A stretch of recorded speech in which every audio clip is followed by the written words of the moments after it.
rising up. In the jungle we united up. Tripping orange and black and white. All day when we fight, live and die in these stripes. Now who gotta move rockin' on? Now who wanna move crossing on? Now who wanna move out on? If you got stripes and you let the city know you rock 'em, yeah we got 'em, yeah we fought 'em. Like that black and orange up on 'em, bingo bottle, never stop it. To the beast of Eastern know 'em. Who they rockin' with the diamond stripes, flossing on the ring. Cincinnati, she's our queen, we gon' show the world. What's up everybody? This is Ted Karras for the Cincinnati Bengals and the Cincy Hat, and you're watching Bengals and Brews. Yeah. We're all excited to be here. Pretty stoked. Bengals lose again. Final score was something to something. We weren't close enough to win. I think we lost by 11, something like that. Something like 13, that. 13, because we got the safety. Yeah, garbage time safety, right? Something like that, yeah. Yeah. I mean, whatever. Hey, interesting fact, though, man. I sat Jake Browning on my bench and started Jaden Daniels, and Jake Browning got more fantasy points than Jaden Daniels. Guess who else Jake Browning got more fantasy points than? Jared Goff. Yeah. He got more fantasy points than Jared Goff. He's our guy, man. Going forward, that's our guy. Well, he threw 3 interceptions, and they were all really bad. He had the 3 late touchdowns. Is it enough for him to play another week? Maybe. Or they put in Brett Rippon, who's probably going to be even worse somehow, which I know. Like I would have made the change yesterday and just said hell with it at some point. But I mean, I'm just like, make a trade. If it's like a 6th, 7th round pick swap, you get a 7th back and you give up a 6th and you also get back, we'll just say Jameis Winston, not even Russ, whatever the Giants want to keep as a backup, whoever they don't care to have as a 3rd one. Why not? For the hell of it, right? Like it'll probably be the exact same results because it's not Joe Burrow and it's a Zach Taylor offense. And it's sad to think about that, but at least show us you're going to try. I don't think putting Brett Rippon in there. I mean, whatever, try it. Honestly, who cares? Try it. I don't care. Try something. I mean, Jake Browning was awful. He was trash. He was ass. He was whatever word you want to use. Yeah, but I mean, the fact that they're now unsure, we'll let you all know by Wednesday who our quarterback's going to be. After yesterday, I'm just saying this yesterday, he's so sure Jake was the guy. I mean, Dale, what you guys take all the little bit of a tune change right here, right? I mean, maybe. Let me just say, I thought I felt numb to the whole deal, you know? I was just like, whatever happened. And then I went to the stadium yesterday and I found out I'm not numb. I'm actually very sad. That was horrible. Sitting in there. Jesus Christ, man. Talk about fire selling your tickets. I'm not going to bitch about anybody selling their tickets that had season tickets. And if you put them online, you fucking can't screen them like, hey, guess what? Are you a Lions fan? Because no, I'm not taking your money. I'm waiting for the Bengals fan. I understand it. It's just depressing when you go down there, and especially when it's like Stripe the Jungle and that shit. They shouldn't even mention it. Did they even mention Stripe the Jungle on TV? Because it was like there was. I swear to God, I don't think I've ever been to a home game where there were that many opposing fans. Well, Chop, it looked like it was orange, and it looked like we were at the FC game. That's what I said. It looked like an FC game. Orange and blue, yeah, it looked like the FC. I did not see one section that was black. You saw some section that was orange because it's more seeable, but literally it looked like it was an FC game. The black sections look more blue. Yes. Well, I would save all this for like a primetime night game to do any of these themed. But at this point, I wouldn't do a theme to anything. No. Theme to win some games. Theme. Is there is the Steelers game? Is the whiteout game. Is it the whiteout game? No. Next Thursday is the whiteout game. God. Not this Thursday, but Thursday after is the whiteout game against Pittsburgh. Yeah, it's just going to be yellow towels. Yes. A lot of yellow towels. Yellow out. Let's trick them all. Let's have a piss out. That's what we should do. We just have a piss out. Bengals come out in yellow uniforms too. And then when they wave their flags, it's for us. Ha fucker. Yeah, gotcha. The Detroit fans, though, I mean, Chap, I don't know about you, but the Detroit fans, I mean, there was a fight near me in the section, but the majority of the Detroit fans I met were awesome. Yeah, there was a family sitting in front of me and John. They were really cool. Yeah. They left early, though. Like you drive all the way from Michigan and then leave when the third quarter starts. They saw enough, man. They were like, we already won. Yeah, I know, but like, how are you going to drive all the way from Michigan? You're not, just like I said, I didn't want to walk out with their fans chanting. If I'm driving all the way from Michigan, I'm damn sure walking out of the stadium chanting with love. Oh, hell yeah. Especially when it's half. I mean, I would, yeah. Especially when it's half.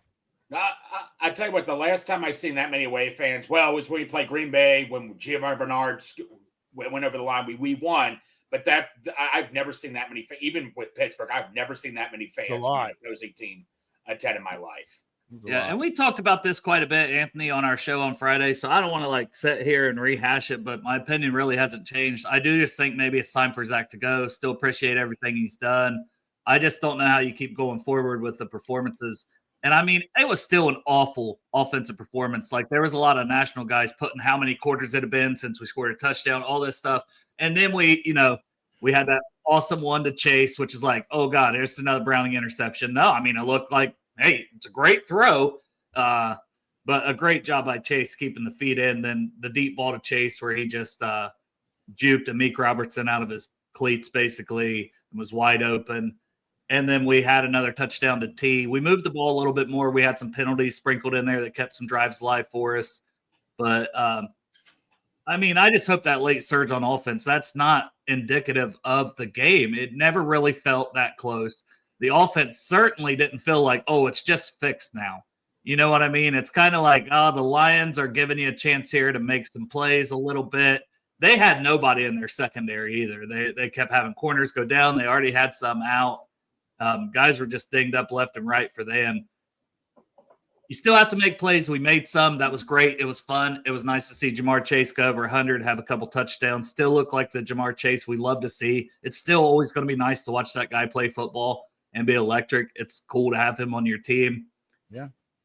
But, man, it just doesn't feel like we're close without Joe Burrow. It just feels like, I don't know. I don't know what they could do. The defense, it's like you see some good stuff from the defense, then I think you see a lot of bad stuff from the defense. I hated watching, especially early, these defensive ends drop into coverage. And they were just picking on that and making these guys look silly. You had Joseph Osai, Cam Sample. And then it's like not only you drop in coverage, they're going to go to that guy. You've got to try to make that tackle in open field on a Sam Laporta, who are linebackers and sometimes corners can't guard. Oh, it was ugly. And I've clipped those up, and you can see those. But overall, defensively, I don't think it was atrocious. I still think, like, Knight plays with a lot of passion. I love the passion he plays with. Trey Hendrickson had a good game, as he should, on a backup tackle. They tried to block him with a tight end once. Murphy got a sack. I think that was Trey causing so much havoc on the other side that Goff was worried about. And Trey got a nice jump off the ball. And even the running back, and Goff had to step up. Murphy was there. He still got to be there to clean it up. So that's just some of the things that stood out to me. And then I clip back up, and you can check out on Bengals and Brews, have an article up on Cincy Jungle. And that's my promotion for the day. What was you guys' thoughts on the game? But Dale, you took the words right out of my mouth pretty much. Like if we had defense, we had this year's defenses of right now last year, we would be we'd easily be 4-1 right now. With if Burrow was healthy, we'd be 4-1 right now. This defense is manageable. Like you say, it's not great defense, but it's manageable. We've got a couple of sacks. Managed to get a couple stops, but you can't blame the defense when Browning's throwing picks and they're getting the ball at the opposing 20-yard line. You can't. I'm not going to hold the defense against that. You look at Gibbs and Montgomery. I think together they both had like around 120 yards rushing together, which is damn good. I thought we handled the running game pretty well with the best running back tandem in the league. So overall, I'll give the defense like a B-. I know that's crazy talk, but I'll literally give them a B-. The offense was just garbage most of the time. I know they made somewhat of a little comeback, but too little, too late. I don't care. I don't give a credit. Browning played well, decent in the second half. I'm sorry, man. Something's got to give. Blow it up. Hey, Dale, look, I didn't rewatch the game, but when you were watching, I felt like when I was in the stands that Jake Brown, well, first of all, he was not good yesterday, but he threw some balls up there that were contested catches, and I felt like T and Jamar were losing those battles.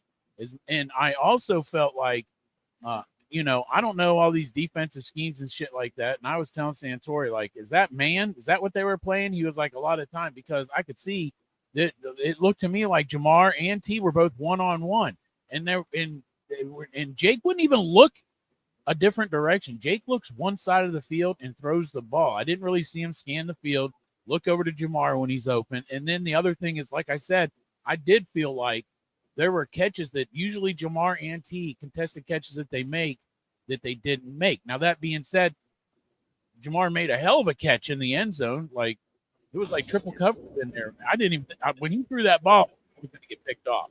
And then they called touchdown. I was like, Jesus Christ, that was amazing. But I felt like maybe a little bit of a lack of effort to start the game. Does that sound fair?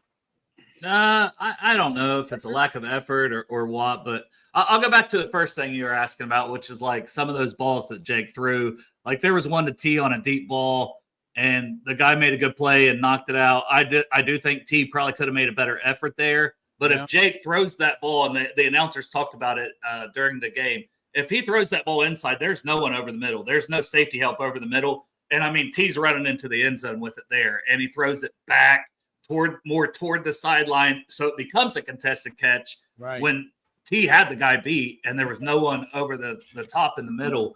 And if that ball goes where it should go, where the quarterback should put it, then it should have been a pretty easy reception. Like the one to Jamar that he threw the interception on to the sideline was really bad. Because, I mean, you got to throw it out of bounds or so on the sideline that Jamar can toe tap, make a catch, and he threw it back to the inside, and that's why it was just intercepted. Jamar didn't really have a chance there. And the one he had a pass breakup on, a pass defense, was a very similar one toward the sideline that he was able to knock it free from the guy, but that one could have been another interception. The one down the field, it was like he didn't get hit, but it's almost like he got hit. He just threw a duck. It came out of his hand bad. The one that looked like he just threw it straight up in the air, and it was around the 50 where they intercepted it. There was like two guys in the area, and Jamar really wasn't very close to it because it came off his hand bad. And, I mean, that's not an excuse. Like, it's just shit that can't happen when you're the quarterback, you know. It's like easy turnovers. Then the third interception after the half, you know, because you made it, 14-3. It's like you've got the ball, and it's like second down. And he just stares down Gesicki. And, that one I clipped up as well. And he's throwing it. And that linebacker was sitting in that zone the whole time. He didn't move. He was there the whole time. And Browning just doesn't see him. How he doesn't see him, I don't know. Because he's just watching Gesicki come and just throws it. And it's like, there's the linebacker right there. Right. And the way he threw it, when you watch the clip, the cornerback or safety, I can't remember if it was a corner or safety, also would have undercut that, and they would have had the interception if that linebacker wasn't there and didn't get the interception. Then, what about that play where Jamar Chase got killed? I was surprised he didn't get hurt, man. Jamar Chase, one of them, he got hit hard as shit. Yeah, over the middle. And, I mean, that's one of those things, like, I don't know. It's part of you got to get the ball in his hands, you know. I know it was only for a few-yard gain, but, Jamar held on to it. Jamar got up and smiling about it. And Branch is the one that drilled him, but. I feel like he got up and smiled, but he was like, ha, ha. Oh, yeah, man, probably. Thrilled. But the other thing is, man, here, the stat of the day, the stat of the year, the decade came out yesterday during that Bengals game, and it summed up the game. When it said that our star wide receiver, all-pro wide receiver, had as many tackles as the leading tackler on the Bengals defense. At 3. That was in the third quarter, so it's 3. Yeah. It's not like it was something in the first quarter, some weird thing. No, this was in the third quarter after Jake Browning's third interception. Jamar Chase had 3 tackles. He also had to break up a pass, so he had a pass defense. Yeah. He was our best and he doesn't play defense. Those are good defensive stats, and he doesn't play defense. So they might start switching him around. He might go all Travis Hunter on us. He did yesterday, didn't he? Yeah. Yeah, but wow. One stat I want to bring up, Slayton. You said he played 81% of the snaps.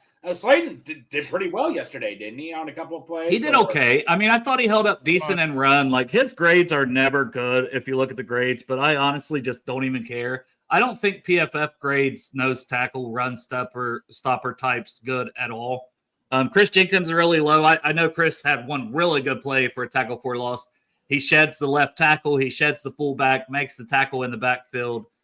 So he flashed, but it was weird because they were so worried about stopping the run. There was times that Jenkins played on the edge quite a bit. DJ Hill too, right? I swear I saw Hill might have been out there Yeah. some. They had Cam Sample in, and they would have, they'd have the one had Sample, Hill, and then it had Slayton and Jenkins, and that was a couple times, and it was just like, okay, we'll just throw the ball. Yeah, right. I don't know. It's like some of that stuff you just can't do. I mean, I understand really wanting to stop the run, but you got to be able to do it, not being so obvious and having got it, because then teams are just going to throw the ball because you've got zero pass rush. We already don't have much pass rush, Right. but when you're asking, Chris Jenkins to play edge, it's just not going to work out, in my opinion. No. And I guess we'll get into the snaps first. I mean, we'll just the offense quickly. So Josevach, 87% of the snaps, his best game of the season. I'm not even going to sit here and bag on him. Really good. He made some big plays. He made a tough catch down the sideline kind of late in that game, a contested catch that he looked good. He had some good yards after the catch on one or two plays. He looked mad too. It was by far his best game. Now, you're playing 87% of the time. I'm going to need you to produce. And we also have to throw the ball so much because we're losing every damn game by double digits very quickly.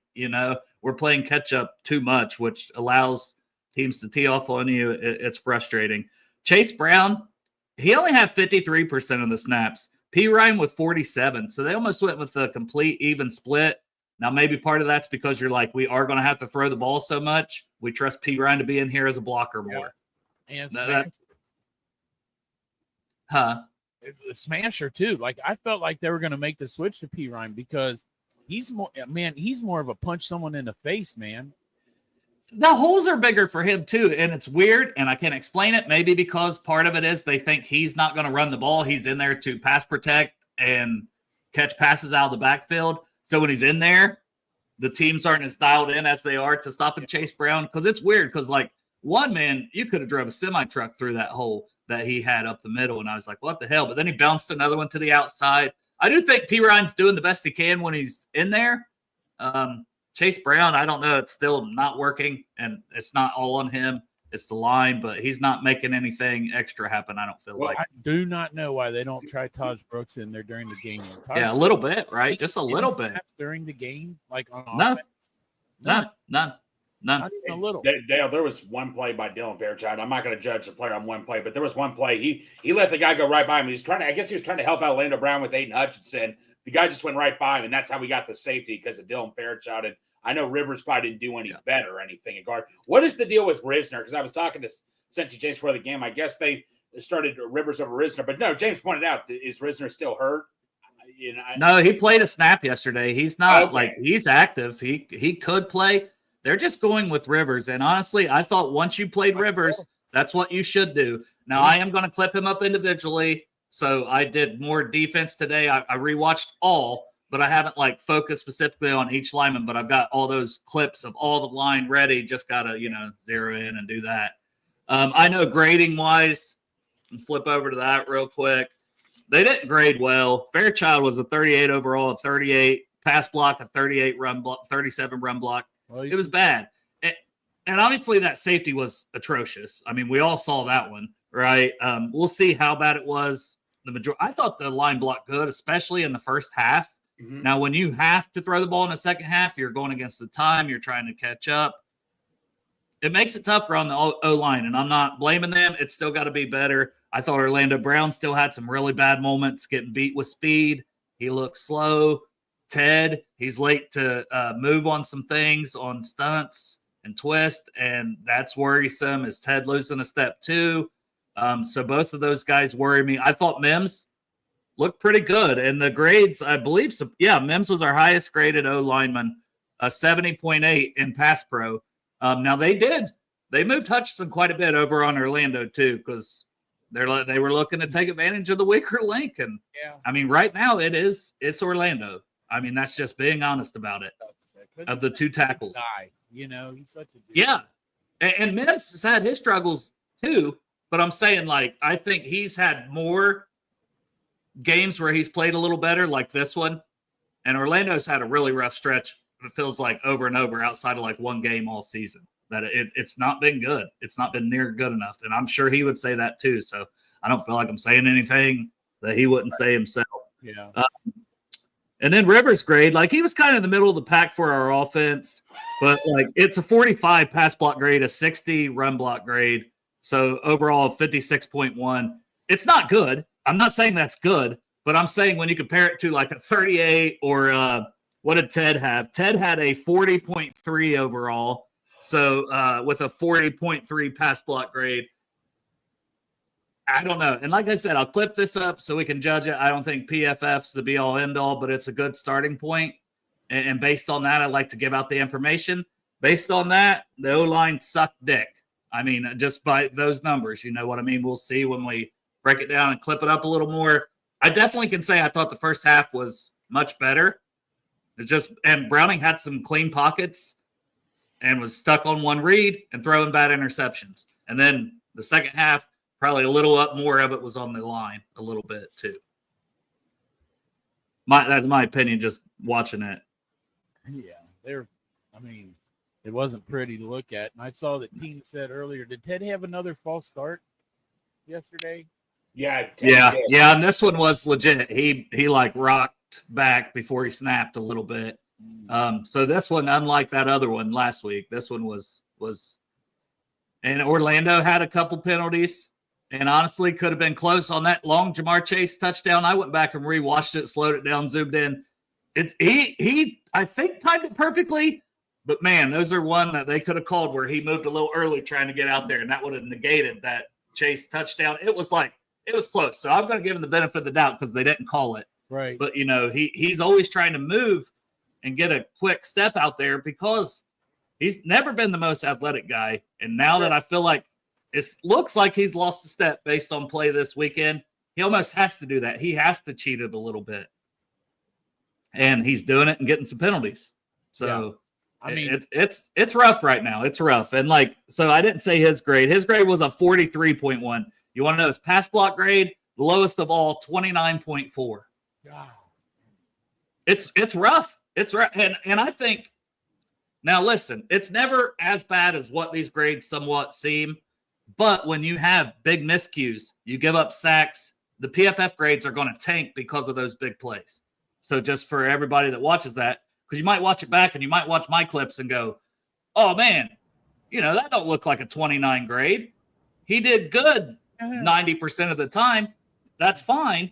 And I don't disagree. But that 10% of the time where you gave up 2 sacks and you had 2 penalties or whatever, your grade's going in the shitter. That's just how they grade it. The big stuff that changes games, and sacks and penalties change games. I mean, it's kind of fair in a way.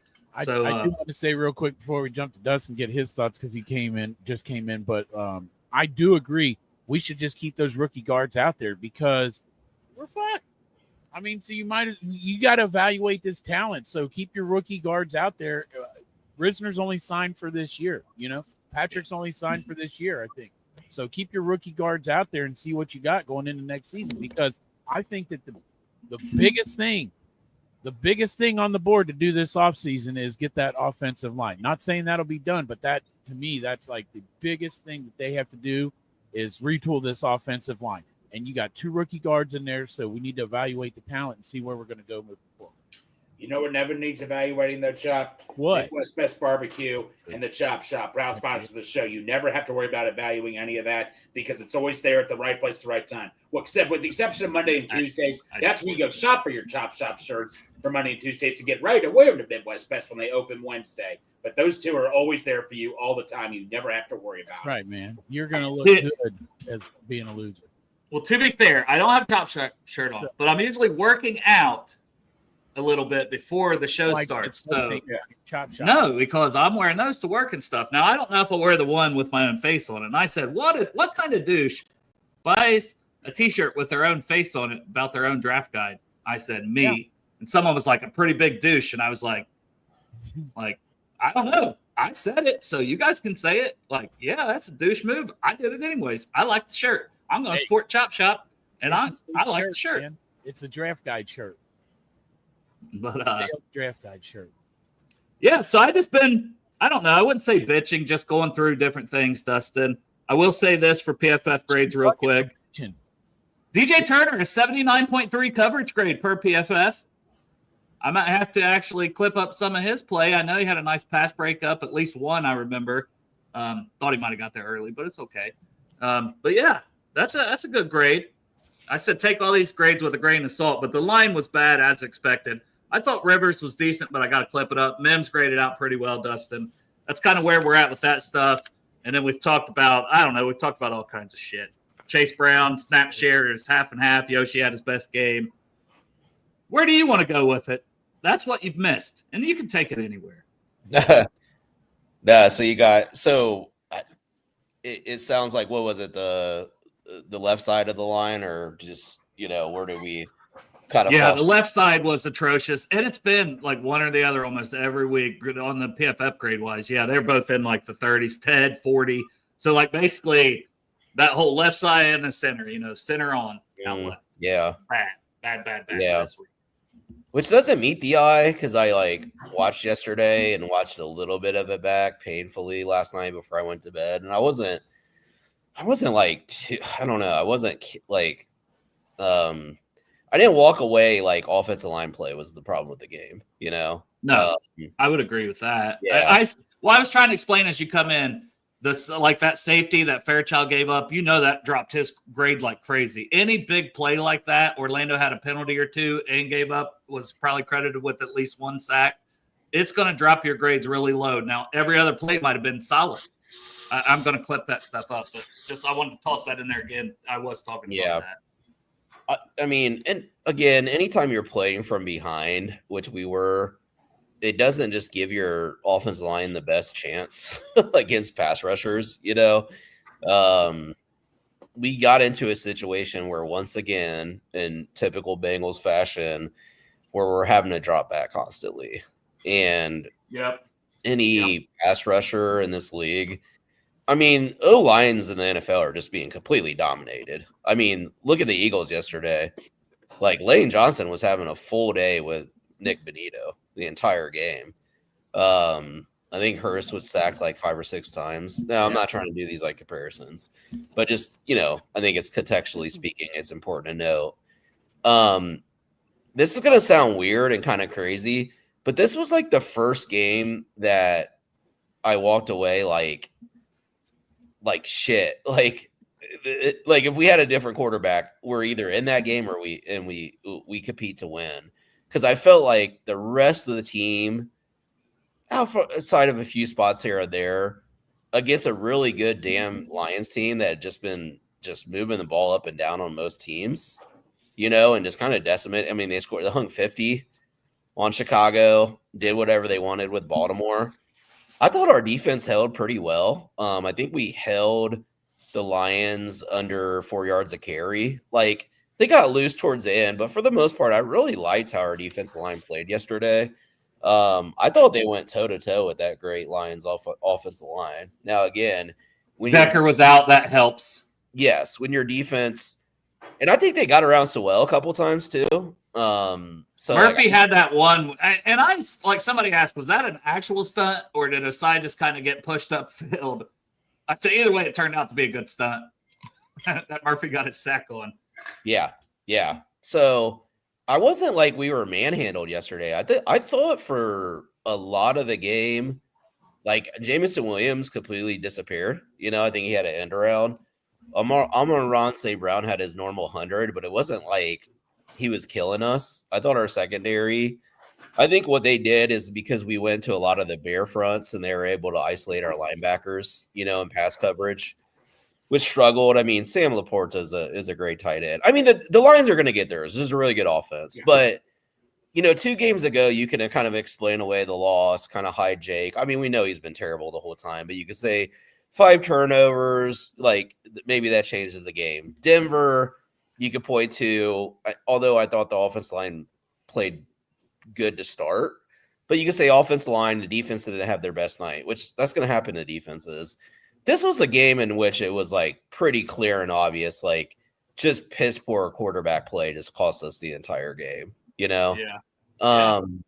So it's tough because it's like it makes you like somewhat a little like we got to be positive at this point, to a certain extent. Like we're not going to come on here every Monday, have conversations around firing people. That's just going to get older. We can just record the podcast, play it for everybody, and that be it. So, which is why I like to clip stuff up, because it Yeah. makes me go and reevaluate who did what, well, bad, whatever, and be able to talk about it without just saying, we need new owners, and we need a new GM, we need a new, and hey, maybe we do, but just doing that isn't going to help anything. Yeah, ownership is just like they just get stale. Like most losing teams are probably having that conversation right now on their podcast. Although the Carolina podcast quit. I don't know if you guys saw that. 2000. 7 years. Yeah. Yeah. The Meow Talks. Yeah, they just but yeah, it's both like positive and negative because it's like, man, there is a path if we got better quarterback play. But there's also like, I don't think anybody's trading a backup quarterback that's suitable. I mean, I still think the Giants, and that's why I've always pointed to them, just because they have 3. I don't think they will, though. I don't know. Yeah, they might not. Maybe. I don't think. Yeah, I mean, and like the uncertainty of it, like you got to make a decision as an organization. Let's say they know we're desperate. The Giants are going to ask for a high draft pick, right? Maybe 3rd or 4th, like without like getting the quarterback ramped up. Like anything's better than Jake. Like, but I just don't think like where's the line where you're drawing of like the NFL's terrible in the AFC, so we still have like a chance. But yeah, it's like, what are you willing to part off with in terms of a draft pick? Like, you're going in this year? What if that quarterback comes in and just absolutely god awful? They can't pick up the system, 7, so on and so forth. Yeah, then it's just like now you're out a 3rd round pick or a 4th round. Yeah, well, and I'm not giving that up. So I mean, my line, like I still go back to that one that was like, oh, if it's a pick swap, the Bengals would give up a 6th round and get back a 7th and Jameis. Because Jameis is 3rd on their depth chart. He's not playing. He's not looked like he's going to play. So if they're like, let's just get something, because you do see that at some point teams will just take something. I mean, the Giants don't look like they're probably going anywhere this year. They've got some fun stuff to build on, but they would and maybe it's a 5th, 6th round for Russ. I don't know. If it's something like that, I'd be okay with it. But I would agree if it's like a 3rd round pick. Of course, we're just torching those left and right. I did think McKinley Jackson looked okay. When snaps finally got to play a little bit, but yeah. I would agree with Overzealous here that don't lose draft capital. This is a lost season. Yeah, I would agree with that. I get it. I get it. I think it's fair to say I've come all the way around after watching Jake Browning these last few weeks, and I'm just like, I don't know. Can we just try something else? I agree. I don't know. It would be fun to get a quarterback that can use their feet a little bit, like, that run where he had like 10 yards or something. Imagine a quarterback that like picks up 30, like, because we're scratching and clawing for everything anyways. Let's just get a quarterback that can make plays with their feet. Who you guys want to know crazy? I don't. Oh, sorry. You want to know a crazy stat? Aaron Rodgers is the only quarterback in the AFC who has not been benched or hurt yet this year. I mean, everybody's valuing their backup quarterbacks now. I mean, I'm sure there's somebody out there like, Russ or Jameis, but a lot of teams now are probably looking at their backup quarterbacks like, this is more valuable than I thought. Well, that's why I always thought the Malik Willis one, because I seen people bringing that one up again yesterday, and I'm like, just like when that was brought up before, that seems like a pipe dream to me because the Packers are trying to win stuff. Right. They're trying to win something this year. Why would they give him up? He had to win them 3 games last year. Well, yeah. I'd love to get Andy back, but I mean, you look at the situation with Bryce Young, Carolina. I don't think they want to get rid of Andy now. Yeah, I don't think they would either. And then so Will says the Giants lost Neighbors for the season. Who knows if he'll even be ready to start next year? Maybe they'd want, Burton. Maybe they'd want to. He's a 3rd round pick. You're not giving an actual 3rd, but you're kind of. You can sell to your fans as this is a 3rd round pick in his 2nd year. And he's doing nothing here. He's not even dressing on game day. So I don't think the NFL gives a shit about him. I don't think you're getting anything for him. That is, yeah. I'm just saying, like, in a world, and that very well could be the case. Yeah. But in a world where it's like, hey, they would want to get a receiver in there and just see what he has with Jackson Dart, since they don't have Neighbors. And they think, well, he's young. We'll give it a look. We got 3 quarterbacks anyways. This is the best offer we got. Jermaine Burton for Russ. Fuck it. Right. He can be part of a package. Yeah, why not? Yeah, I think teams just at this point in this year, they count those as like net losses unless they're like a super dominant interchangeable receiver because you have to like get them up to speed. And like what has Burton showed that they would be confident in getting him up to speed in a playbook? The dude doesn't even show up for practices on time. Run go balls, which is one of the things he was good at Alabama anyways, Just run go balls. Just go out there and run some go balls every now and again. I'm just saying, like, I know they might not want him, but we gotta try to sell this, Dustin. I just think the NFL looks like we make these trade things in these scenarios. I think the NFL just doesn't look at it the same way a lot of times. Like I don't know. Because there's so many veterans that are always out on the market that just stay out there for a while. I don't know. Like, I just think we're realizing what happens when you have a backup quarterback in the NFL. Yeah, it just turns to shit. Like, are there ones that can win us 2 to 3 games? Probably, but you're probably not a playoff contender. And I think we just got when your star quarterback goes down in week 2 for most likely the season, it's going to be a rough year. Like people loved Cooper Rush. Did you see him yesterday? See. Yeah, Cooper Rush didn't look like they wanted to play with him out there, and the Bengals tried to get him. That's the guy they tried to get a couple years ago. You can brainstorm all the backup quarterbacks that you want. You're probably going to get the same result. It is what it is. And that's when I tweeted that yesterday. That's what I said. I don't think it would make much of a difference, but I give me something else. I'm off team titties. Let me be team let's ride. Let me be team eat W's. Let me be team something else for like 1 week of hope, just for my sanity to feel like, maybe something crazy happens. Let's have some fun. Yeah. But I'm not giving up anything major for that at the same point in time. And I do agree with you, KP. We have struggled to draft. I mean, we talk about that a lot. So, depending on what you're giving up, you probably wouldn't have got anything much for it anyways. Speaking of 4th-round picks, I don't think's lived up to it. Yes, he's had a punt return, a kick return touchdown in his career. Never done anything as a receiver, but he was pissing me off yesterday. I know he had a decent return later when he finally went forward. But Charlie Jones, what are we doing? Just left and right. That guy got a lot of cardio in. Yeah. But no yards. I think that was a Simmons thing. Did you see how the blocking was forming to the right? Because they were corner kicking it in the kickoffs, and they were flowing him back that way through the blocking. So I don't know. I'm sick of Simmons too. Get that guy out of here. I'm sick of these damn holdover coaches. Like all we do on special teams is get penalties and miss fucking kicks, and we never. I mean, the head coach the other day. Now we're getting rid of him. Right? What's that? We just made him the head coach on the show the other day. Now we're getting rid of him. Hell no. That guy's an idiot. Like. I'm coming guns a-blazing today, but Ryan Rico, that dude sucks. Get him out of here too. I'm sick of these special teamers, all of them. Hey, I'll give Rico credit for that hold on the McPherson field goal. That was a bad snap. Oh, the loser field goal? Yeah, I would have went. Dude, you're down 14-0. You know Detroit has a good offense that at any time they can pour it on. And what sucks because that's what they did, right? We had that deep touchdown to Jamar, and it's like, oh, there's still some time here. And then they just drove right. I mean, and then their run game got going. And they just ran it right down our throats, and not in the way that we like it. Yeah. Right. Yeah. But, man, I mean, that's the thing. It's like, again, it was a game with like Burrow's in there. This is Captain Obvious. Like, we're maybe winning that game. I don't know. Like, I feel like it felt like it, right? Yeah. I feel like a lot but maybe the Lions play a lot different. You know what I mean? Like maybe I don't know. You just never know, man. I hate like the hypotheticals are always hard to do because it's like, well, if Burrow is in there, that Lions team maybe has a lot more juice. They're like, hey, we can kind of half-ass this game and still win by double digits. Yeah, that's valid. I mean, Nick Browning just throws us the ball. We're just standing there. I'm a linebacker standing in my zone, and Jake Browning just throws me the ball. I'm like, thanks, dude. Yeah. Yeah. Right.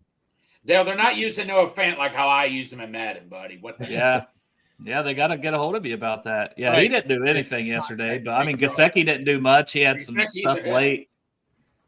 What'd you think of Yoshi? What'd you think of Yoshi? Because, you know. Hey, I know Yoshi. It's about, I'm happy, man. Like you say, Yoshi did a great job yesterday, man. Made some nice catches. I'm happy to see that but like you said, Dale, when you're playing like close to 90% of the snaps, it's like you better be making those plays, Not trying to be hard on Yoshi or anything. Well, I'm always hard on Yoshi. You love to be a hard on with Yoshi.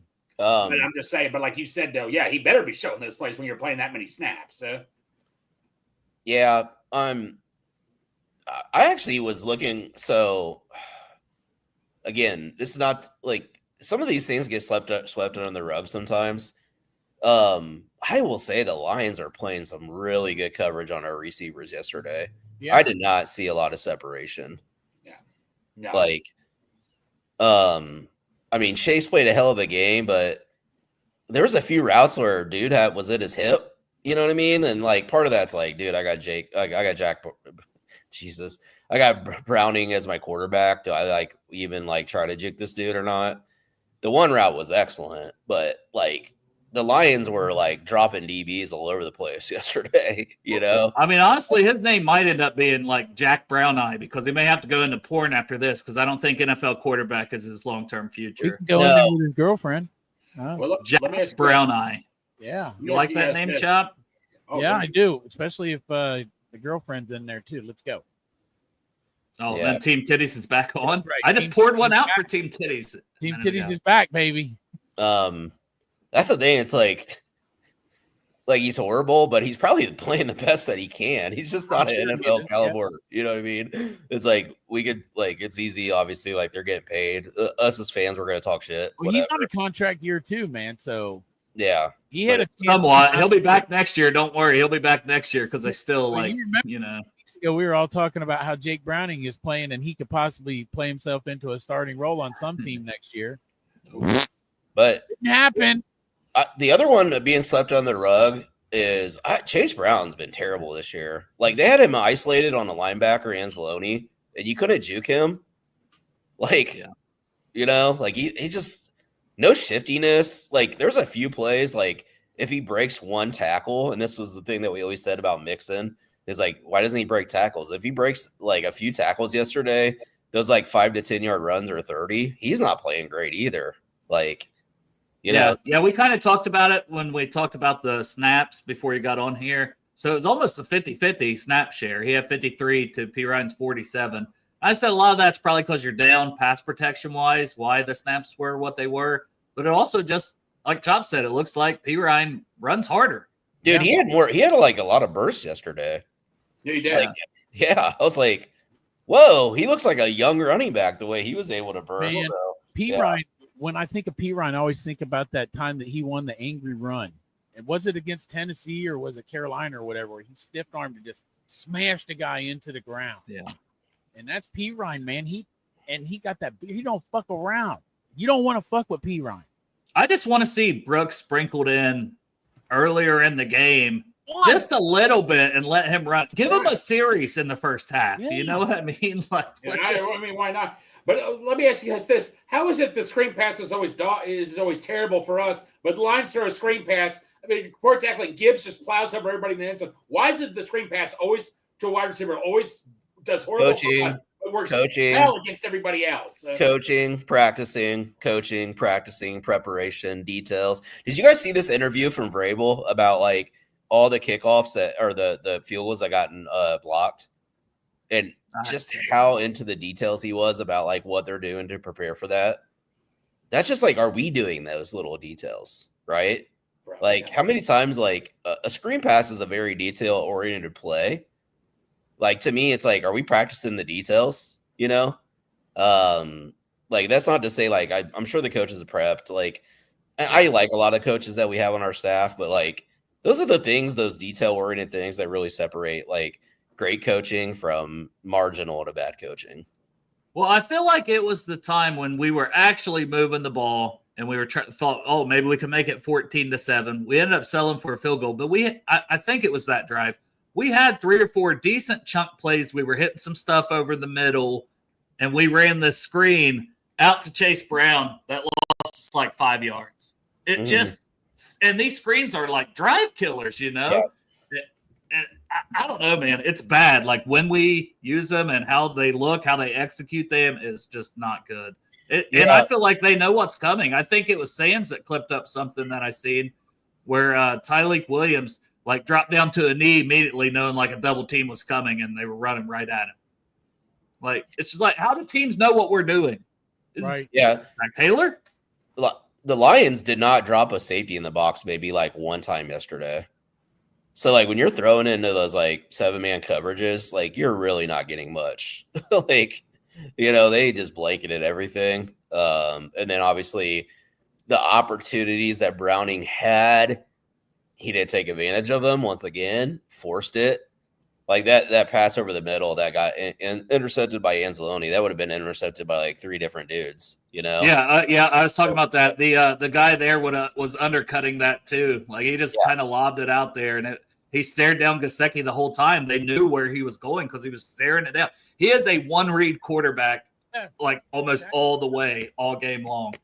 And it doesn't matter. Like that interception to Chase, T was open over the middle, wide open, and coming almost into his eye line. It's just he was staring and said, "I'm throwing this to Chase." Yeah. It just Browning's not terrible, but we're not also doing anything to help him. Like we're not like able to run the ball. We're just a bad offensive team, despite all the names that we have. We're just bad. Well, Dustin, funny thing is, a guy was sitting next to him. He's like, "Why isn't Campbell going for it on 4th and 3, 4th and 4?" I'm like, "You see how the offense is playing? He doesn't need to worry about going for it." That's exactly what I said to the guy. He knows we're going to get an interception or something. Yeah, because like Campbell likes to roll the dice. I'm like, if I'm Campbell, I'm punting the ball because I know I'm getting the ball back from Browning. Yeah. Right? Yeah. I mean, I think we did do some things in the first half defensively that they adjusted to. Like we ran a lot of bear fronts, which I think is needed.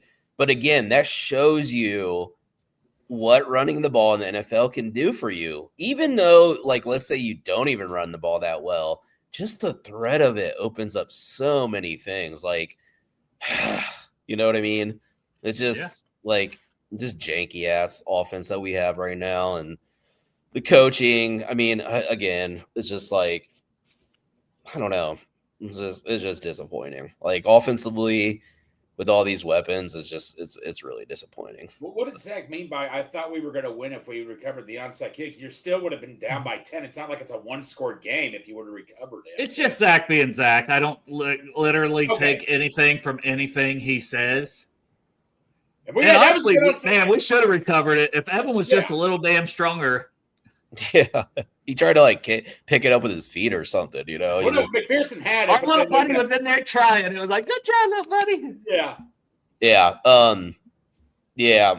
It was a sell me press conference yesterday, like trying to like sell the fans, like stick with us kind of thing. I mean, that's all he can really do right now. You know what I mean? It's just, it's when you got a bad football team, like there's not really much you can say or do. You just got to keep grinding away and just do the best that you can. I mean, I don't know what he feels like. I'm sure there is like that coaching for your job, but I would love to put truth serum into any coach that's on a hot seat.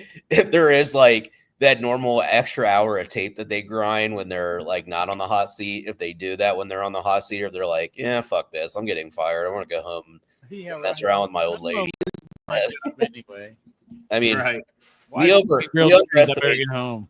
Yeah, we underestimate the human side of this sometimes too. It's like, I think this was talked about earlier. I think what frustrates us even more is look at the AFC North in general right now. The Ravens, who are 1-4, are favored to win the division right now. It's just like, I think that's what aggravates us fans even more. I mean, if Joe didn't get hurt, like I said, we could easily be 4-1. I mean, but this would have been a great opportunity to take advantage of such a crap division we're in right now. Yeah, and the Steelers. I know the Steelers have a good winning record, but I mean, dude. The Ravens are 1-4, and they're still the favorite to win the division. Yes, in the gambling world. Yeah, that's insanity. They're counting those injuries like as a bump there. Right. You know? I know. And the Steelers collapse, the Mike Tomlin collapse like last year. Yeah, it's probably a fair bet to be honest. It is. It could be. Unless Cleveland strikes with a quarterback. by default, they just might win. Yeah. This division, Yeah, I But don't they- disagree. Like, it's like the Reds getting into the playoffs. Probably what's going to happen is Cleveland will make a deal for Russell Wilson, and they'll go on a fucking tear. no. And Yeah, their win the defense. division with Russell Wilson. I think their defense is starting to check out a little bit too now. This is what happens. You have these great defenses with bad offenses. At some point in the season, you just check out, you know? So, Yeah, who's not they're out checking there like out? 80 snaps a fucking game. It's crazy. yeah. And yesterday was hot as shit. Oh, it was.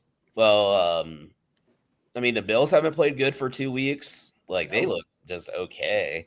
And then, I mean, the Chargers are a complete mess. Like, somebody who screenshotted Jim Harbaugh's face on top of Brandon Staley. The Bills lost, right? The Bills Yeah. lost. The Eagles Bills lost lost to the to the Patriots. Broncos. Yeah. It just, I don't know. I know you guys could probably get sick of this. The mediocrity across the NFL is startling. Well, You know? Like- Dustin, when you pointed out the NFL in general has been kind of boring, they really kind of got to me because I think you're kind of right, Dustin. The NFL just seems lost this year, doesn't it? Well, I can say this: incomplete pass on first down for most teams, 2nd and 10. Analytically speaking, what you want to do is run it on 2nd and 10 because if you miss a pass, 3rd and 10, and the success rate on that's like, I don't know, like a low percentage. So run on 2nd down. It's 3rd and 7. 3rd and 7, quarterback drops back, gets pressure, throws it, punt. That's like most Or of if he can run, maybe he scrambles for a first down. Yeah, exactly. It's just there's no. And again, it's a little bit early still, but still, I mean, Jesus Christ, like watching the NFL is like watching paint dry these days. You know, it's like watching a 1-0 game in baseball. It's just like there's no excitement. Like even your good teams, like the Eagles, are really boring to watch. They win. If you're in the fan base, they're you can always brush it away that you won, but.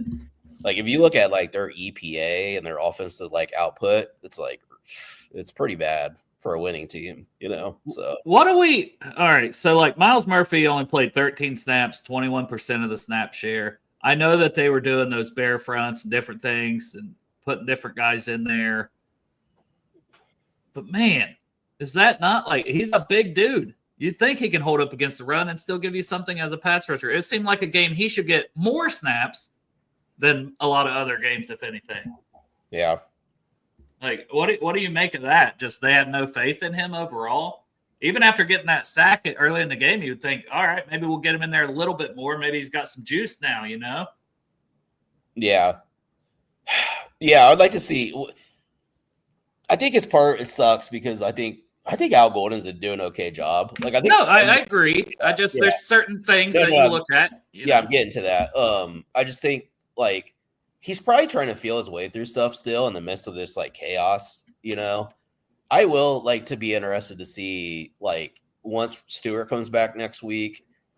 Because we were kind of doing a lot of cool stuff week 1 in Cleveland with lining guys up. Like I think Trey lined up over the guard at one point. So it'll be interesting once we get him back next week. Like maybe there's some packages that we could use Murphy. I will say him playing it good against the run and facing the Lions. I was a little surprised that he didn't get more snaps. So yeah, it probably is a trust issue or show me stuff. Maybe since he did show some splashes, like that will get him more like time in the rotation. But we'll see. And I haven't watched, all the snaps. Was he bad in all the other snaps? That could be part of it.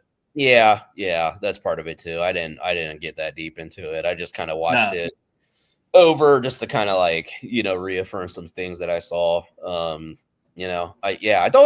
I thought Rivers and Mims played pretty well. Karras looks bad. Like again, I don't know. I just think he's starting to fall off big time. Like he was struggling to like get off of blocks to help out on like twists yesterday. I don't know if you noticed that. It seems like he's having some tough time anchoring as well. Well, then some of those screens they're asking him to get out there from the center spot, and it's not happening. Yeah. So positives, negatives, as always with games like this. But yeah, I don't know. It'd be nice to get Stewart back next week. I think Green Bay's line's struggling, so maybe that can like keep us in the game. Maybe we can heat up Love a little bit, make him make some mistakes. But like offensively, I just don't see any answers right now. I just don't. What's Right. funny What about you, Chop? Go ahead. Oh, go ahead, Greg. What's the Go question? ahead, Chop. I was just going to ask if you had any thoughts for what we could do. Man, I ain't got any thoughts except for, well, my thoughts are for number one, it's just like going forward. Like, at what point they better, like, I know we all push for this shit, but at this point, like, dangle Trey out there and see what you can get, because if the plan was not to 100% franchise tag him at the end of this year going into next season, get something out of him. I mean, he is the player on our team probably with the most value that we could trade other than T. Higgins. And I know people don't like to hear that one, but I would also field offers for T and just see what you could get. And start planning on next year, just like I did. Like, I already started planning on next year. I'm still going to all the games, but like, I'm already quizzing Dale about what players can we look for different positions going into this next draft. So it's the offseason. So play the young guys and see what they got. Yeah, Greg? I just got one thing to say. How about them Bearcats? There you go. Just kidding. But no, it was a hell of a win for them. But no, you know what? You know, like I say, if we're on losing, like Chop, like that is, if we're gonna lose and we know we're losing Trey, like you said, Chop, you might as well get something out of him. Yeah. But Chop, as I told you, as I said on the show Friday, I'm gonna suck on you a little bit, Chop. Carson Schlesinger and Mason Graham doing a damn good fucking job right now for the Browns. I'd love to have those two on my team right now, Chop. You know, so Trey will be going to a they good need to hire situation. you, Chop. And also, we'll be doing Trey a favor, too, because he'll be going to a good situation, because any team that's going to trade for him is going to be in contention. We're not right now. How about Washington? Then you could watch him play. I would, Yeah. I would love that. That would make sense a lot. I'm not there yet because like I'm somebody that like if it's statistically obviously the eye test, you would say, yeah, let's look at trading people. But statistically, I don't think an organization would do that. But, you know, if it's week, what week are we going into now? I mean, the trade deadline's November 2nd, so we got less than a month. Yeah. So if we're getting, I think that's when like the trade deadlines in the week or two before that, see where we are. That's when it's like, yeah. I mean, I'm cool with that but I'm just saying, like, if you start looking on November 1st, you're not going to get as many offers as if you dangle it out there for a couple weeks. You might have a little bit of a bidding war going on. Well, you got Green Bay and Pittsburgh coming up. You drop both of those, you're 2-5. Yeah. At that point, after those 2 weeks, then maybe, you know, it's something you consider if you don't plan on bringing him back. You know, that's the thing. If you don't plan on bringing him back. The plan was to either get in season and go ahead and get like a 3-year deal, or 100% that we're franchise tagging you, and he knows that, and you're going to get $20-something million, and he will go pay it, or 30, whatever. Yes. Well, the world it really happens is you're 2-5, let's say, and then you play the Jets, who can't look like absolute dog shit, and somehow they beat you, and you're 2-6, and that's right before the trade deadline. Bye. Yeah. I'll help you back, brother. Yeah, it's crazy though. 7 to 8 wins could win this damn division. It could. That's the thing. It's like wild. Sadly, it's like, yeah, if we could scrape together, like, you know, like we could be like the Seahawks one year that made it out of. They were 6-8-1 one year in the Seahawks when I just said that yesterday. That literally, the team in our division, the AFC North, could have a team going into the playoffs with a losing record. Yeah. Well, KP says, you know, and thank you for the super chat. We can't do what the Dolphins did with Tyreek, who's now hurt and out injured for the year. So trade him now. So, you know, because you never know what could happen. But yeah, if you don't plan on keeping him, I guess all options should be open. Trade deadline for sure. Like you definitely got to explore that. I think they actually. I get what Dustin's saying. I get what you're saying about the eye test versus the technically out and stuff like that. But bro, the eye test is 100% on this one. Like, yeah, our defense has at least showed some heart, some fight. I still don't think that I can judge them. I still don't think I can judge them, good or bad. And somebody mentioned a second ago that they don't think that Golden has the cornerbacks to really do what he would really want to do. Now, maybe DJ Turner is one of those guys, but it certainly don't seem like Cam Taylor-Britt is, who only, I believe, played 35% of the snaps, gave up the touchdown to Tesla. Or however you say his name. That dude's awesome. Yeah, like especially doing some good on special teams for them too. Yeah. But yeah, so like in CTB, there's a good chance maybe he's not even back. Yeah, was they playing Dax on the outside? Like, I feel like they had to play Dax on the outside because Josh Newton only got 3 snaps total, and CTB for 5%. Yeah, Dax is the only one I trust tackling. He's the only one that seems like he could tackle out of every defensive back. Battle too. Battle too. Battle has some times where he comes in high and he misses too. Not as many as Stone and Wilson. I'll say those two have been the roughest ones when it comes to the open field tackles. But we kind of know that about Geno Stone, to be fair. It's not a strength of his. It's just not. Yeah. I still don't think he's playing awful. I think he's playing a lot better than he did last year. Yeah. Yeah, I thought the safeties have been playing pretty well, to be honest. Yeah, overall, I agree. Yeah. Right now, I try to get Dax Hill. I know he's got 1 year left, the 5th-year option, but right now I try to get Dax Hill signed to a decent deal right now because he's playing damn well right now. Well, is that crazy or I think you will see Dax probably play outside and slide Newton because wasn't it in the OTAs they were talking about Newton in the slot or in the playing the slot corner? Yeah.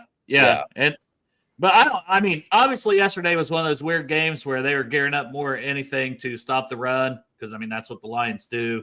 Exactly. So you didn't have as many corners out there as much in general. So that's why, I mean, from snap count wise, it probably looks that way. It's definitely odd. And then you had Logan Wilson on the field 100% of the time. I don't know about that. Yeah, that's kind of like one of those where I think you're going to start to see players kind of fall off as the season goes on. Like, I don't think you're going to see Wilson much in the second half of the season, to be honest. And I think CTB's days are numbered too. So yeah, it just seems like it. David with the super chat says Greg's head needs to meet Jake Browning's girl. Like, get up in there. Hell yeah. And yeah, well, I think Newton, like, I don't know what to do with Newton either. Is it time to give DJ Ivy a look? He didn't even look good in preseason, so I can't. Marco Wilson an extended look. He didn't look good in the game. He had to get snaps a couple games back. Stephon Gilmore, Greg, say it. Let's just get Jermaine Pratt back. Also, I was going to say that, but Stephon Gilmore. Yeah, Jermaine Pratt was cut. I know some people's put it in the chat. We did see that. Blood Drop got cut today, so pour one out for Blood Drop. Yeah, I don't see a world where he comes back here for any reason. Dude, we'll see if anyone picks him up, honestly. Bro just got a bad attitude. I think like Pete Carroll's asked, and he was like, team decided to go a different direction. That usually means you got a bad attitude. Yeah. Well, he didn't travel with the team, I believe, for this past game, and then they cut him. So remember the Bengals put him in the locker in the corner, they said. It was like he was like thrown to the corner away from everybody. Yeah. Stephon Gilmore would be a bad idea on the sideline at the AFC Championship game. Who's the other guy? You know, I know he's still out injured, but I think he's with the Chargers. Yeah, Asante Samuel Jr. I would love for them to sign him and see what they had. If they're like, we don't trust CTB, we don't trust Josh Newton. If this guy is healthy, get him in for a workout at some point whenever he's ready to go, and give him a look. You know, I mean, it may come to that in this season, but. I mean, obviously at 2-3, with how bad this AFC is, we're not there yet. But the eye test says, we're pretty much there. But let's see if we can go shock the world. The eye test is fucking pink eye. Bad. Let's get Christian Wilkins in here right now. Let's just sign him right now. Get ready for next year. Let's just unload our pockets. I know he's hurt right now before the bidding war gets big, right? Yeah. I don't know. We need a quarterback more than I think any of those things and even then we don't think it would make much difference. So we're just in one of those spots where you don't have Burrow. It's looked rough. Yeah. Hey, it's up to those guys to go out there and have some pride and try to make some plays. I mean, it feels like if the defense gets down 10, because we're never scoring and hardly at all in the first half. So if they give up 10 points in the first half, oh, man, we're fucked. How are we coming back from that?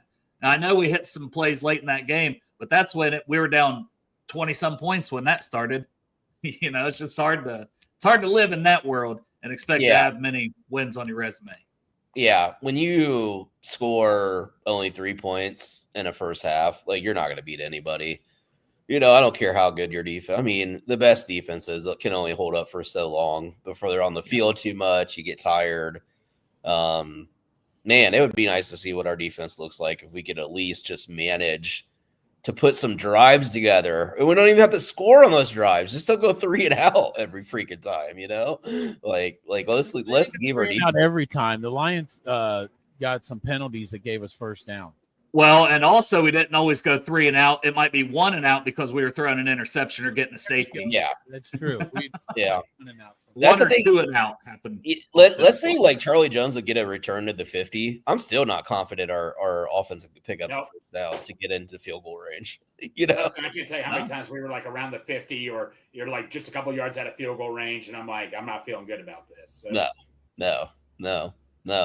Like, no, the team's in a bad spot. This is kind of where we're at. But I still love this team. Yeah, we're here. We're still talking about it. We're still passionate about it. Parts of this team. There's parts of it I fucking hate. It's a love-hate relationship, and right now it's mostly hate. Yeah, it is.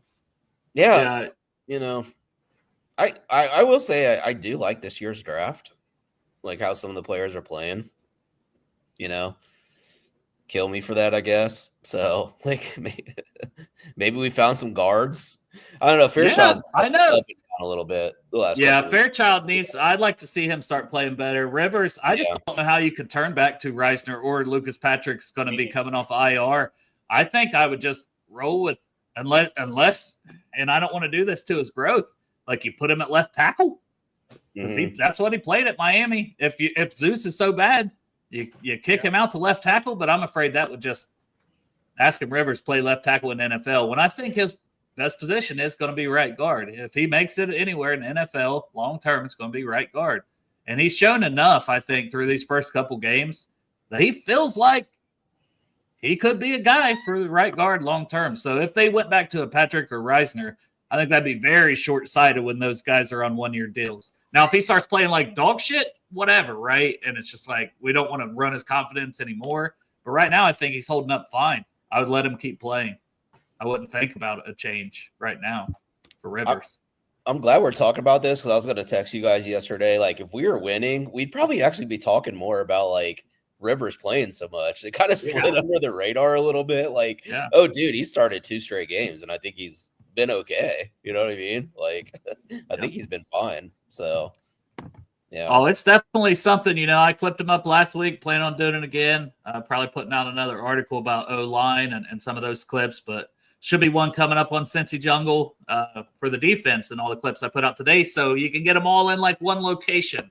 And I was sassy. We'll see if Jason even lets that one go through or tells me I need to rework it because I was very sassy in my article. Like, oh, let's check in on Cam Sample dropping into coverage and see how that goes. Yes. And then there's the clip. Like I was a sassy little bitch in that article. Jason, let it go. I got to read that article. You got to read my sassiness. I was like, what? I was like, you know what? I don't care. It's just what I'm doing. It's the mood I have.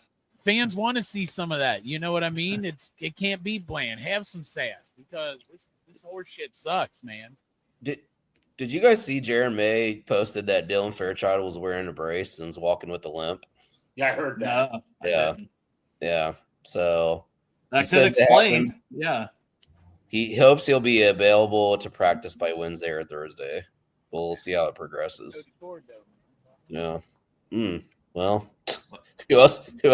I guess Reiser can swing back over to his left guard spot. Yeah, he's played a lot of left guard. And Patrick comes back. I mean, that's the thing. That's why I always think it's good to get depth. I know it's kind of a lost season, but this happens. Injuries happen, and having that where you can at least get somebody in there, right? Like, I don't know. I still think I like the idea of getting. He'll be getting PFF. The Super Bowl year, we didn't think Eli Apple was going to do anything. He was like our third or fourth corner, and he was like one of our best. You could argue he was one of our best players in the playoffs, pretty much holding the fort down in the playoffs. So just like you just pointed out, you need backups, man. Yeah, but imagine if we had two Jameis Winstons and we had the real Jameis Winston who would put up 300 yards, 3 touchdowns, 3 interceptions, just like Jake Browning. Right. Yep. As long as you don't give up too much, I'm for it. Just let him cook. I mean, at least he's funny, Yeah. right? At least we'd have like Jameis doing funny shit. I don't know. But yeah, I agree. The results would probably be the same. Like, I'm not delusional. The fact if we trade for Jameis Winston, I'm not delusional and like Super Bowl's back on. Yeah, I mean, he had that good Broncos game for Cleveland last year, but after that, he just was like he played himself out of it. He's a fucking character, though, man. It's funny. I mean, might as well have some fun, right? Like, that's going to be us on here. Yeah. I don't know. Like, I don't want to be – if we keep losing every week, you can only talk about the same players sucking and the coaches that need to go and needing to hire a real GM. I mean, we feel this way. We can say it over and over, but shit. Yeah. Try to smile every now and again. Yeah, that'd get boring after a while. I mean, it'll be interesting, like how much like Barrett Carter gets on the field continuously. Like I thought D Knight played pretty well.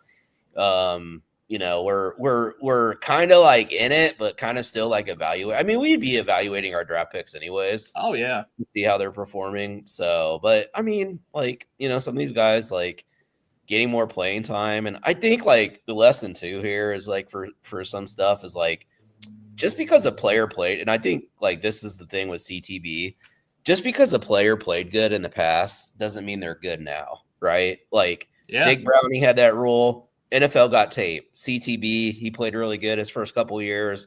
Has been a fall off since then. It happens, man. It happens across the league.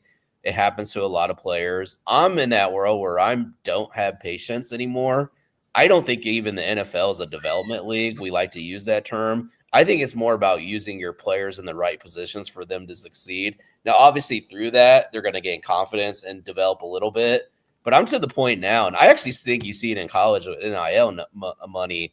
Like, there are teams moving off. Like, we know at Ohio State, they forced Kyle McCord out, right, Dale? Like, yeah. Let's just say they didn't force him out, but they were like, we're bringing someone else in here to compete. Like, you might not start. So, I don't know. Writing's on the wall, buddy. What do you think? You should probably go somewhere else where you can start and still maybe be a draft pick. Yeah, and there's NIL money tied to that. So, with that being said, like, I do not have the patience that some fans have. Like, I have not wanted to play CTB for a while now, It's like I'm ready players are going to have ups and down games every once in a while, but when it's just like continuous, like, dude, get somebody else in there. I'm tired of watching this shit. So, yeah, that's where I'm at with that. Yeah, you don't want to have up and down years. If someone has a down year, well, it's probably a trend at that point because it's a lot of games to get their shit right. So, and then they start the next year and it goes bad in a game or two. Well, at that point, like, all right, this shit definitely ain't working. Yeah. It's time for somebody to see what somebody else has. That's just, and that's not, I'm not even saying, I'm just saying in general. Like, whoever, like anybody. I gotta go, fellas. I apologize. See you, buddy. Yeah, we're about to end this one too, but Love I know you guys. you gotta go. See you, buddy. Day, I guess, everybody. Yeah. See you, buddy. Bye. See you, bro. But it could get to the point where we're having this conversation about Orlando Brown too. It's like no, I think it's fully, and that's what like talking about corner always makes me think because like you only have one first round pick. I mean, unless someone wants to give up one for Trey, and then it's like hitting after the first round is hard to do. So it's like, okay, if you really need a shutdown corner still, and you should draft a corner in the first round next year, well, it's also looking like you really need a left tackle. And you should probably draft a left tackle. Well, if Trey leaves, you probably still need a pass rushing defensive end, don't you? Maybe. You've got one. Yeah. Dude, that's why it's going to be so important to Shamar Stewart to show some stuff this year because, I mean, eventually we're going to have to move off of Trey anyways. Like, we're not only going to be able to hit, record, play on that every year. Like, you know what I mean? His play's going to fall off just like anybody at some point. Now, he's playing really good this year. So, but anyways, like, we're going to need to see something from him so we can actually see, like, a plan going into the draft because to your point, cornerback, left tackle is definitely a need. Like, we got to get somebody, like Orlando's getting older. He's not moving the same way. They're probably seeing the same thing that we're seeing. Hopefully, like, yeah, I think left tackle's definitely a need going into the draft, big time. And you're not able to hit all of it in the first, and you've got to take swings in the second and third sometimes on some of those positions, which is where I'd probably take a swing on a corner more in the second or third. And I know CTB was second, but it worked for a year. DJ Turner, I still think's a piece, second round. Like, I don't know. I feel like typically I can get a corner in the second. And I know that's draft talk, and we'll have plenty of time to do all that. But left tackle is one of those positions if Orlando, and I just don't know how it does, like, get where you feel super confident. And even if it's like, okay, he's whatever, I don't see you extending him. So he plays out his final year last year. I still, and the Bengals do it a lot. They draft a year ahead that you want to go ahead and get that left tackle in here. And then you get him in here. Well, guess what? Injuries happen, whether it's at left or right. You get somebody that can swing and play both, maybe go in guard in a pinch if you need a guard. So I think that left tackle's got to be high on the list. It's the two best players are right tackles for the draft. So if it's like, well, if we're picking in the top, well, Spencer Fano, Francis Mauigoa, those guys are right tackles. They play right tackle in college. Their long-term future is probably right tackle. I will say Fano played left tackle his first year at Utah. Yeah, he did. And then I got to hope the Gooseby kid declares and plays well the rest of the year for Texas. I need to watch more of him, but he's like my only hope right now because I don't trust Lomu out of Utah. He's only redshirt sophomore. So I don't love that tackle class. What's his name? Who's the left tackle for the Buckeyes right now? Austin Sarabeld. Yeah, he has another year, and I think it'd be wise for him to use it. But he looks good so far. No, T. Brookie, I agree. A rookie left tackle, yikes, yes. But I'm saying you're probably going to need one, and also you get it a year early, so you don't have to force them in there right away. Because at some point, you know, whether if Zeus starts playing well and you roll with him next year as your starter, I'm not even saying not to. Then what's your plan the next year? But it would be back to a rookie left tackle having to play because Zeus is gone. So get him a year early so you can develop him or ease him in. Even like Mims, we didn't have the plan to start Mims right away. Just Trent Brown got injured.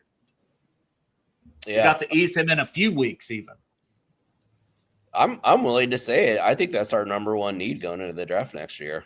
It's starting to feel like it right now. Yeah. Yep. Yeah, and I'm not saying to start one. No, I'm saying you try to keep Orlando and you try to get one more year out of him.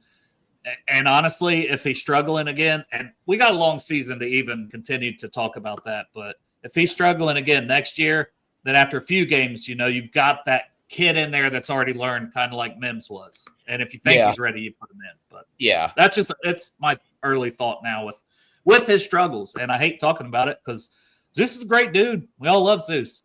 But time catches up with all these guys, and when you're not a super good athlete in the first place, it just you may start to, maybe he can get some more years out of his career if he kicks inside the guard or goes back to right tackle. Maybe he can get a couple more years.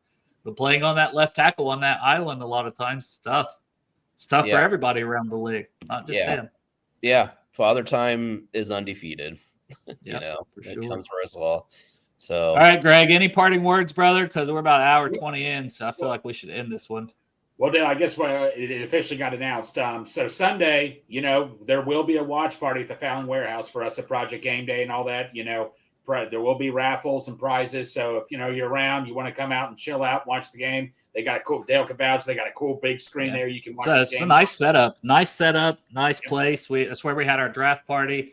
For anybody that went to that. So be a watch party. It's free to get in, right? Yes, it's free to get in. And like I said, there'll be cool stuff to raffle off. You don't want to miss that.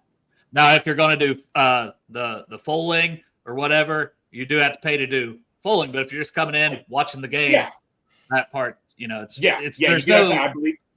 Yeah, whatever you want to get there. If you want to have drinks, you buy them. It's like that. It's just the watch party is basically having the game on, hanging out with fellow Bengals fans, and some of the Project Game Day guys will be there and have some cool raffle items for everybody. Yep. Heck yeah. So if you're not doing anything on Sunday and you want to be around Greg and hear Greg how he reacts during a game, like even if the Bengals maybe they're not doing well, you'll watch Greg just be pissed off the whole time. If you've ever wanted to enjoy that, like wanted us to do a stream, this is a place for you to go to see it. Sunday at the Fulling Warehouse. Hold on one sec, Dale. I'll show off one prize that we will be raffling off. It's pretty cool right here, I must say. Yeah. Oh, yeah, here it is right here. That's awesome. Yeah, signed Teddy Karras by Hollis Strunk, who does an amazing job. This sign print right here will be something one of the things we will be raffling. This will be a badass thing to hang up at your house, so you don't want to miss out on something like this. I believe you got a AJ Green autographed bag of Crown Royal.